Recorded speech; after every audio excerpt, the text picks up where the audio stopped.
బాలకృష్ణ గారు సార్. ముందుగా నాకు ఒక ధన్యమైన జన్మనిచ్చి నన్ను మీ అందరి గుండెల్లో ఆయన ప్రతిరూపంగా నిలిపినందుకు విశ్వవిఖ్యాత నట సార్వభౌమ,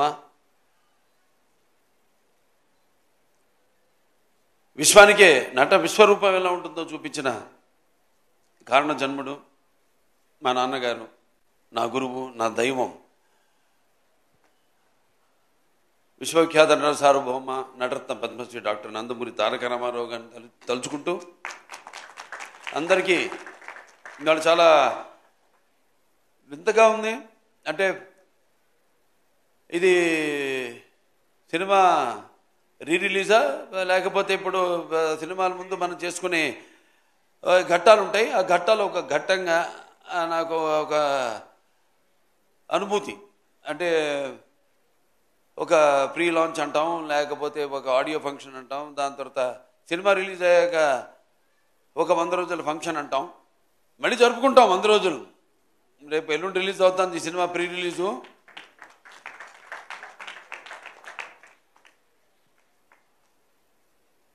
వారాహి చలనచిత్రం వాళ్ళు సమర్పించిన సాయి కొరపాటి గారికి, అనిల్ శుంకర్ గారికి, అలాగే 14 న్యూస్ నిర్మాతలు రామ్ ఆచంట గారికి, గోపి ఆచంట గారికి, సాయి కొరపాటి గారికి ముందుగా నా శుభాకాంక్షలు తెలియజేసుకుంటూ, అలాగే ఈ కార్యక్రమానికి విచ్చేసిన నా అభిమానులకైతేనేమి, టీవీ మాధ్యమం ద్వారా ఈ యొక్క పండుగను, ఈ యొక్క వేడుకను, ఈ సంబరాన్ని చూస్తున్న ప్రేక్షక దేవుళ్ళకైతేనేమి, అలాగే నా తోటి కళాకారులకు, సాంకేతిక నిపుణులకు, అలాగే ప్రింట్ అండ్ ఎలక్ట్రానిక్ మీడియా వారికి, ఆహ్వానితులకి అందరూ కూడా నా హృదయపూర్వక నమస్కారం తెలియజేసుకుంటున్నాను. ఇప్పుడు ఒకేసారి రికార్డులు అనేవి జనం ఇస్తారు ఒక రివార్డుగా.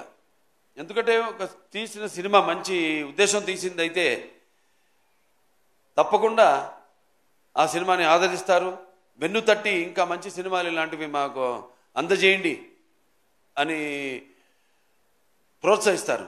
అది ఒక ప్రత్యేకత మన తెలుగు ప్రేక్షకులకి. ఇవాళ చూస్తున్నాం మన తెలుగు ప్రేక్షకుల యొక్క సినిమాల ప్రభావం యావత్ భారతదేశంలో పాకిందంటే ఇవాళ మనం ఇస్తున్న మంచి సందేశాలు ఏంటి మన సినిమాల ద్వారా అన్నది, దాని ప్రభావం ఎంత ఉందో ఇవాళ మన కళ్ళ ముందు సాక్షాత్తుగా తెలుస్తుంది, కనబడుతుంది. అలాగే ఇప్పుడు సినిమాలు ఈ రికార్డులు ఇవన్నీ నాకు కొత్త ఏం కాదు. దాన్ని సృష్టించాలన్నా నేనే, దాన్ని తిరగ రాయాలన్నా నేనే. ఎందుకంటే ఎప్పుడు నా కథ ఎన్నుకోవడంలో అయితేనేమి, లేకపోతే నా దర్శకుడు అయితేనేమి, నా కో ఆర్టిస్టులు అయితేనేమి, నా సాంకేతిక నిపుణులు అయితేనేమి, వాళ్ళందరి మీద నాకు గట్టి నమ్మకం ముందే తెలిసిపోతుంది. ఒకేసారి మరి గతంలోకి వెళ్తే 30 సెంటర్లో సిల్వర్ జూబ్లీ చేసుకుని కొత్త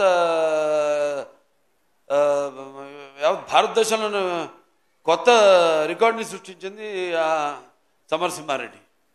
అలాగే 105 సెంటర్లో ఆ రోజుల్లో శతదినోత్సవం జరుపుకుని 100 కేంద్రాల్లో 100 రోజులు ఆడిన సినిమా నరసింహనాయుడు. ఇప్పుడు ఈ లెజెండ్ అన్నది 400 రోజులు 4 ఆటలతో, అది కూడా 2 సెంటర్లలో ఆడి మరి ఆల్ టైమ్ ఇండస్ట్రీలోనే ఆల్ టైమ్ రికార్డుగా, ఆల్ ఓవర్ ఇండస్ట్రీలోనే ఆల్ టైమ్ రికార్డుగా నిలిచిన సినిమా మన లెజెండ్.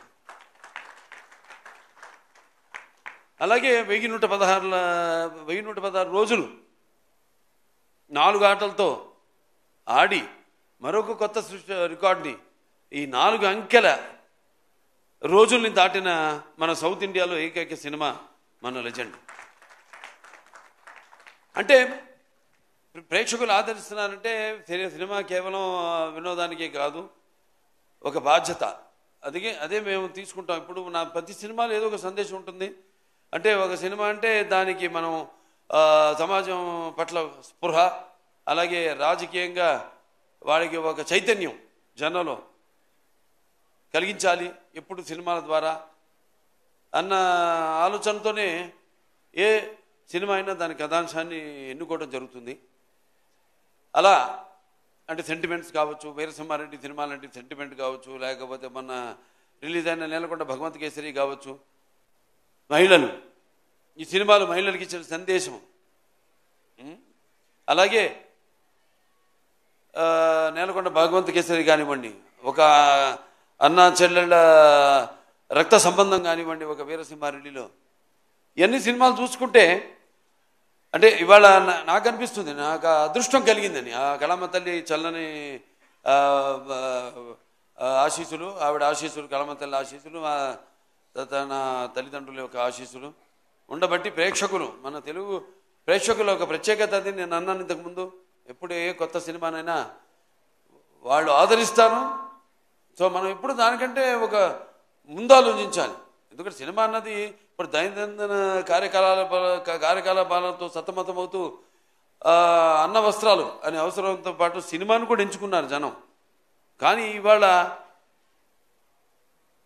ఎన్ని తక్కువ రోజులన్నీ ఎంత ఎక్కువ కలెక్ట్ చేసింది అని ఒక ఇదే తప్పితే అసలు ఇట్లాంటి అంటే మన చలనచిత్ర పరిశ్రమలు కొన్ని సినిమాలు చిరస్థాయిగా మిగిలిపోయి, అప్పుడు నాన్నగారు నాగేశ్వరరావు కాలం నుంచి మనం చూసుకుంటే ఒక పాతాళ మేరు కానీ, ఒక దేవదాసు కానీ, మాయాబజార్, ఇలా అలా నిలిచిపోయిన సినిమాల్లో చెప్పుకోదగ్గ సినిమాలు ఇది లెజెండ్.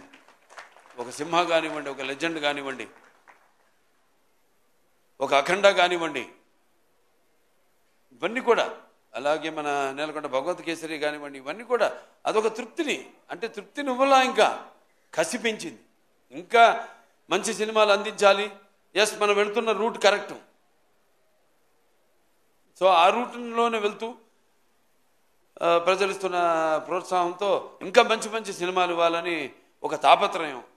అందుకే అంటుంటా, ఇవాళ అనుకోకుండా ఈవిడేమో మా సోనాల్ చౌహాన్ ఇదిగో పసుపు రంగు బట్టల్లో వచ్చింది. పసుపు శుభానికి సూచకం. అలాగే పసుపు ఒక మంచి ఆనందమైన వేడుకలకు ఆహ్వాన గీతం.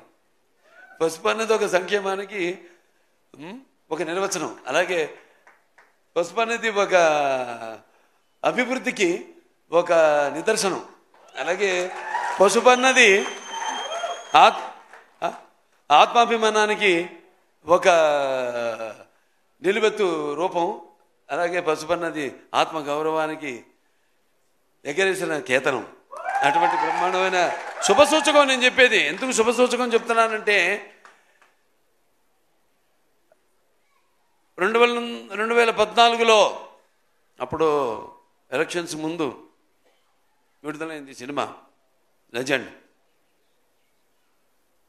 దాని ప్రభావం ఎంత ఉండిందో ఆ ఎలక్షన్స్ యొక్క రిజల్ట్స్ ద్వారా మనకు తెలిసింది.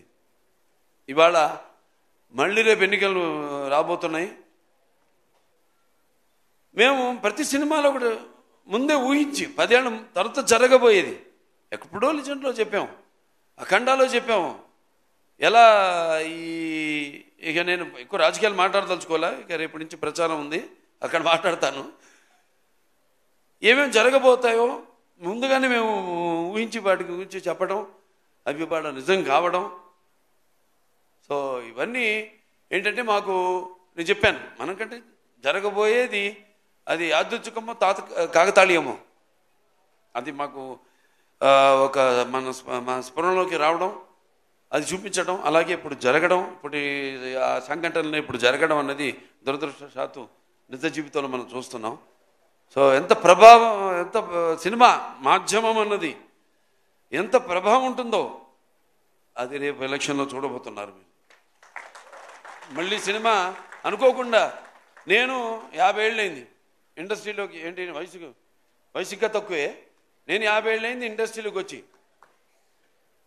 ఇది నా 50వ సంవత్సరం. 50వ సంవత్సరంలో మళ్ళీ లెజెండ్ రిలీజ్ కావడం, 2014 రోజులు గుర్తు చేస్తుంది నాకు, సంవత్సరం గుర్తు చేస్తుంది నాకు. మళ్ళీ ఈ సినిమా ఎలక్షన్స్ ముందు రిలీజ్ కావడం అంత కాకతాళీయం, యాదృచ్ఛికం అంతే. జయం మనదే.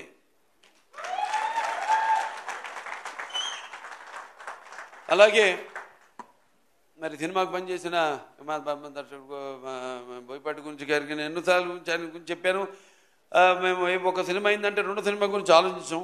అంటే రెండో సినిమా అంటే నా ఆర్డర్లో అయితే అది ఏది ఫస్ట్ సినిమా మంది అఖండానా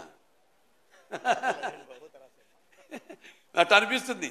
రివర్స్ ఏదో ఫస్ట్ పిక్చర్ సింహ అయిన తర్వాత మేము ఎప్పుడు లెజెండ్ జరిగేటప్పుడు సింహ గురించి మాట్లాడుకోవడం, దాని రికార్డుల గురించి కానీ దాని అసలు దాని ప్రసక్తే రానివ్వలేదు ఎక్కడ. అదే మళ్ళీ అఖండ చేస్తున్నప్పుడు లెజెండ్ గురించి మాట్లాడుకోలే. మేము రేపు జరగబోయే సినిమా గురించి కూడా మేమేం మాట్లాడుకోము. మేము మాటల మనుషులం కాదు, చేసి చూపిస్తాం అంతే. మా వైబ్రేషన్స్, మా ఈ తరంగాలు, మా ఆలోచనలు ఒకటే. అంటే మా మాట కలిసింది, అలాగే మా పదం కలిసింది, అలాగే మా అడుగు కలిసింది, మా భుజం కలిసింది. అదే చెప్పగలుగుతాను. ఇంకా బోయపాటి గురించి అంతకంటే ఎక్కువ నేను చెప్పను. ఇక ముఖ్యంగా అందరు రాంప్రసాద్ గారు, ఇక ఆయన ఫోటోగ్రాఫర్ రాంప్రసాద్ గారు చాలా అద్భుతంగా సన్నివేశాలన్నింటినీ కూడా ఎంతో బాగా చిత్రీకరించారు. ఇంకా మా మ్యూజిక్ డైరెక్టర్ డిఎస్పి మంచి బాణీలు సమకూర్చాడు. ఆయన ఆణిముత్యాల లాంటి పాటలకి మంచి మణిపూసలు లాంటి బాణీలు సమకూర్చాడు ఆయన.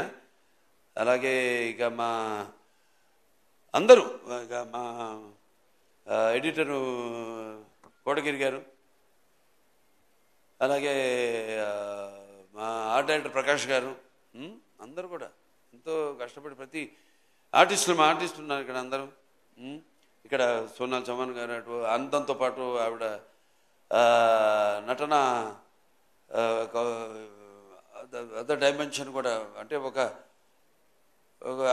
నాణ్యానికి రెండు వైపులా ఆవిడ అటు అందం ఇటు అభినయం రెండింటిని కూడా ఎంతో బాగా ఆవిడ న్యాయం చేసి, అలాగే రాధిక ఆప్టే ఆవిడ, అలాగే ఇక ప్రతి ఒక్కరు కూడా.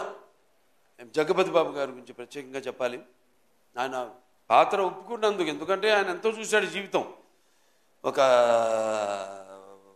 కుటుంబ హీరోగా ఆయన ప్రారంభించి ఆయన ఈ యొక్క నటన అటు నుంచి మరి ఇటువంటి పాత్రను ఆయన ఒప్పుకోవడం. ఆయన బోయపాటి గారు అంటే నిజంగా అది విలన్ కాదు, అందులో అదొక పాత్ర అంతే. ఆ పాత్ర నవరసాల్లో ఒక్కొక్క మనిషి అతను ఏ పరిస్థితులను బట్టి సిచ్యువేషన్స్ అండ్ అంటాం మనం ఇప్పుడు ఆల్వేజ్ సర్కమ్స్టాన్సెస్, వాటిని బట్టి మనిషి ఎలా దానికి రియాక్ట్ అవుతాడు అన్నది ఈ సినిమాలో ప్రతి పాత్ర కూడా అటువంటిదే. అలాగే మా మిగతా నటులందరూ కూడా, సామండ్ గారు ఉన్నారు, మా సమీర్ గారు ఉన్నారు, చిట్టి గారు, మా వెంకటేశ్వరరావు, కోటేశ్వరరావు, సారీ ఆనందరాజు గారు, దాని తర్వాత రచిత గారు, ప్రియా, అందరూ. చలపతిరావు గారు చెప్పినట్టు ఆయన మిస్ అవుతున్నాం ఇవాళ. ఆయన ఆత్మ శాంతించాలని ఆయన ప్రార్థిస్తున్నాను. ఇక ఎంతోమంది అంటే ఈ సినిమా కోసం కష్టపడ్డారు. అది కార్ డ్రైవర్ నుంచి కూడా ప్రొడక్షన్ మేనేజర్ నుంచి లైట్ బాయ్ నుంచి ప్రతి ఒక్కరు కూడా ఎంతో కష్టపడ్డారు ఈ సినిమాకి. ముఖ్యంగా అందరికీ, ముఖ్యంగా ప్రేక్షకులకి. ఎందుకంటే మేము అక్కడ వైజాగ్లో షూటింగ్ చేస్తున్నాం, రామకృష్ణ బీచ్ రోడ్లో. అక్కడ గుర్రం ఇవన్నీ మర్చిపోలేని మన జీవితంలో. అద్దం పగలు కొట్టుకు వెళ్ళాలి. అప్పుడు డైరెక్టర్ గారు ఏంటి మీరు ఏదో అనుకున్నారు, ఏదో వేరే రకంగా తీద్దామని. నేను అడిగాను, ఏంటండి ఏంటి ఏంటి ఇదంతా అంటిస్తున్నారు నన్ను అడిగితే, అంటే ఆయనకి నా మీద నమ్మకం అది. అంటే బాబా అది మనం ఏదో గ్రాఫిక్స్ నేను చేసేస్తానన్నాను అని ఏమనలేదు కూడా. చూసి ఓకే బాబు షోరా చేస్తావా అన్నాడు. చేస్తాను అంతే, అయిపోయింది. 5 నిమిషాల్లో అయిపోయింది షాట్. నిజంగా అద్దాన్ని పగలు కొట్టుకుని పాత్ర అనేది పాత్ర ఎటువంటిదంటే ఓ మనిషి నేను ఎప్పుడు చెప్తుంటాను ఒక పాత్ర అనేది మనకి పరిచయం లేని పాత్ర అది ఏదో రైటర్స్ రాస్తారు బ్రహ్మాండంగా దాంట్లోకి వెళ్ళిపోతాం మనం అంటే ఊరికే ఒక పాత్ర అనేది ఏడవడమో నవ్వించడమో లేకపోతే అరవడం కాదు ఆ పాత్ర అనేది ఆ పాత్ర యొక్క మూలాల్లోకి ఆ పాత్ర యొక్క ఆత్మలోకి మనం వెళుతున్నాం ఆ పాత్ర యొక్క అనుభవాలు మనకు తెలియదు సో ఆ పాత్రలో మనం వెళ్ళినప్పుడు ఎన్నో దెబ్బలు తిన్నాను జాగ్రత్తగా ఉండమంటారు పాత్రలోకి వెళ్ళినప్పుడు గిచ్చుకోమంటారు నువ్వు ఆ పాత్రవి కాదు నువ్వు పలానా బాలకృష్ణవో లేకపోతే నువ్వు పలానా సునాల్ చమాన్వో లేకపోతే నువ్వు అలా సమీరను అదొక పాత్రలాగా తయారయ్యాడు అది వంట పాత్రలు ఉంటాయి గంగాళాల్లో ఉండేవారంట ఆ రోజుల్లో ఊళ్ళల్లో నీకు కవలలే సరే చాలా సంతోషం ఇవాళ మళ్ళీ సినిమా రిలీజ్ అవుతుంది నా అదృష్టం ఏంటంటే ఇవాళ నా తర్వాత తరమే కాదు నా మనవడు ఆ తరం నా అబ్బాయి కాదు నా మనవాళ్ళ తరం వాళ్ళతో కూడా నేను కనెక్ట్ అయినందుకు ఆ కళమ్మ తల్లికి నాకు ఇన్ని అవకాశాలు ఆ భగవంతుడు ఇచ్చినందుకు ఆ కళమ్మ తల్లికి నా ధన్యవాదాలు తెలియజేసుకుంటాను ఒక అన్స్టాపబుల్ కానివ్వండి లేకపోతే రాజకీయంగా కానివ్వండి హిందూపూర్ ఎమ్మెల్యేగా కానివ్వండి అక్కడ నేను అందిస్తున్న సేవలు కానివ్వండి ఒక Basavataraka Indo American cancer hospital and research institute చైర్మన్గా కానివ్వండి ఇలా ఇన్ని పాత్రలు నిజ జీవితంలో పోషిస్తూ వాటికి న్యాయం చేస్తున్నాను అని నాతో పాటు నా సినిమాలు అయితేనేమి వాటిని విజయం చేస్తూ అలాగే నా క్యాన్సర్ హాస్పిటల్కి అయితేనేమి నేను ఎక్కడికి వెళ్ళినా కూడా చేతులు చాచినప్పుడు వాళ్ళు దాతలు వాళ్ళు మా ఆసుపత్రికి అండగా ఉంటూ అలాగే మా హిందూపూర్ మా నియోజకవర్గం ప్రజలైతేనేమి వాళ్ళు నాతో పాటు సహకరించి అక్కడ వాళ్ళు కూడా యథా రాజా తథా ప్రజ అంటాం సో అలాగే నాతో పాటు వాళ్ళు కూడా నా అభిమానులు అయితేనేమి వాళ్ళు కూడా ఎన్నో సాంఘిక సంక్షేమ కార్యక్రమాల్లో పాల్గొంటున్నందుకు చాలు ఇంకా ఈ జన్మకి ఇది ఇంకా మీరు ఇది ప్రోత్సాహం అంటాను సినిమాల విజయం అయితేనేమి నేనేం చేస్తున్నాయితేనేమి ఇది ఇలాగే ఈ యొక్క మన అనుబంధం అన్ని రంగాల్లో ఇలాగే కొనసాగాలని మనస్ఫూర్తిగా కోరుకుంటూ ఇంకా మా శాయశక్తిలో మేము ప్రయత్నిస్తాం తప్పకుండా ఎప్పుడు ప్రయత్నిస్తాంతోనో మొదలవ్వాలి ఏదైనా మొదటి సినిమా మళ్ళీ అది